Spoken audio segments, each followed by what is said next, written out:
when I went back to Africa, I was doing a concert in Sierra Leone. And right in the middle of the second song, we was doing Ghetto.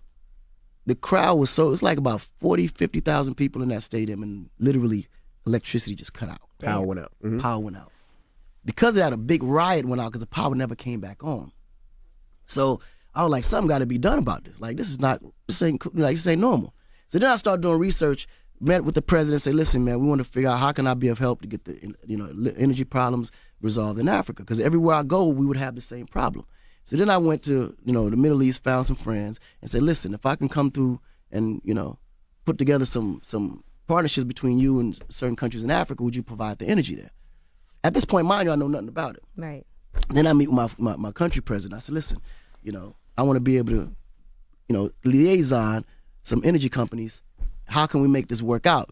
Raise some money, build a power plant. This was my, thing. So he was like, yeah, if you can find it, let's do it. Mm-hmm. So now I'm hyped. I'm like, I already got the partners because I had already figured it out. So I said, listen, I talked to my president. He's going to give us, the full rights to do whatever we want to do. We could build a power plant in the country and everything. So he said, cool, no problem. If we could do this, you can get an official letter from the president. I'll sign off saying we're good with it. If you can make it happen, let's go. I take the official letter, go back to my president. I said, I got some great news.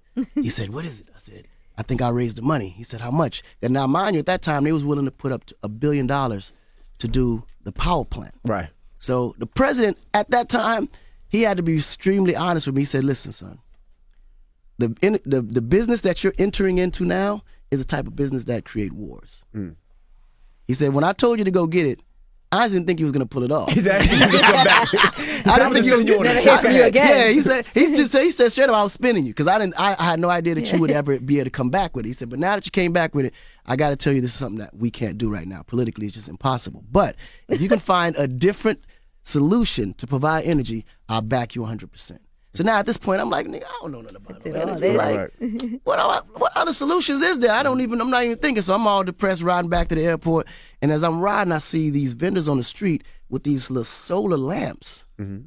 And then boom, it hit me. I was like, solar, that's it. Right. So then I started doing my research on solar, realized that the Chinese had literally invested billions and billions of dollars into solar products and factories for the United States. But then the U.S. put a 200% tax on it. So they couldn't utilize none of that stuff. They just sitting in China, all the factories, all the equipment. And I said, damn, this could be something I can use to my advantage. So I fly to China.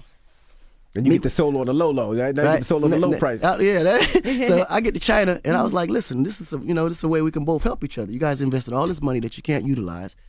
Africa's in need of it, and we don't have the product. You guys got the product, so there got to be a partnership here. They said, you know what, you're right. I said, so look, let me be the guy that you can use to deliver this product to projects in Africa. So I created my company, and I said, listen, Mr. President, I think I got the right situation. I explained to him at the time, solar was like, but it was non-threatening because no energy company around that time even cared. So they was like, okay, cool, do these villages, and then from there we'll see what happens. So the Chinese gave me $1 billion credit line to all solar products, factories, initiatives, whatever I need to do solar, I had the money to do it. So because I had that credit line now, I was able to front the country, the project, whatever the process was. Sometimes their energy budget might be $150 million, but you pay that out within 3 years.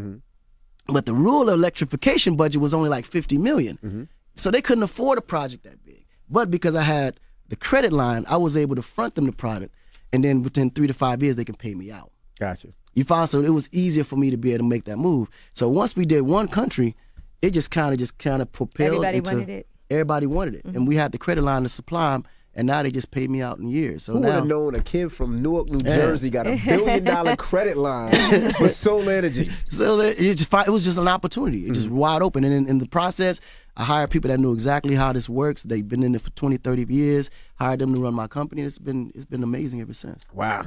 That's something we have to learn more about here, even. Absolutely. Because I know I keep getting like people want to do solar panels on the roof. They look so ugly on the roof, though. That's the only bad thing. They look so ugly on the roof sometimes. Yeah, no, they do. But you save a lot of money because actually just last year I started Akon Light in America. That makes sense. Yeah, we're based in North Carolina. I partnered with a company called Reach, who's been in the game forever, and we're like literally the only African American like solar energy company in all of the United States. Now explain how that works. You put the solar panels there, the sun comes, and it just automatically takes care of everything else in the house? Yeah, like just the moment once we create like the transition between your original power to our solar system, you don't feel nothing. As if So nothing never like happened. the lights don't dim. It's not, the Nothing. lights But not But you as feel bright. it in your You pocket treat when, your when your bill is only $10. Yeah, when the bill is like, but the only thing that now the first initial payment be the one that's big because it's the setup, equipment, all that. You probably pay about $2,000, $2,500 to get it set up. But then even then you can finance that through years, right? So you really don't really feel it. But that's always the big initial payment. But after that, man, in years 10, 15, you're gonna save yourself hundreds of thousands of dollars. And better for the energy. environment. And it's way better for the And it's the same exact power. So everything, nothing, and even and the, it can't go the out. perks, So the what happens perks if about if it's a cloudy day. That's about to say. Well, I mean, because Does then it it's store the storage. It's stored. It stores energy. It's stored. For how yeah. long?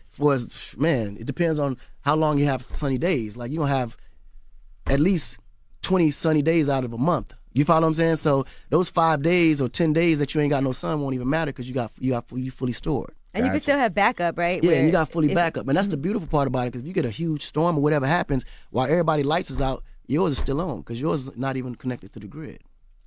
See? That's something You know that what I've I'm been saying? looking into myself because I know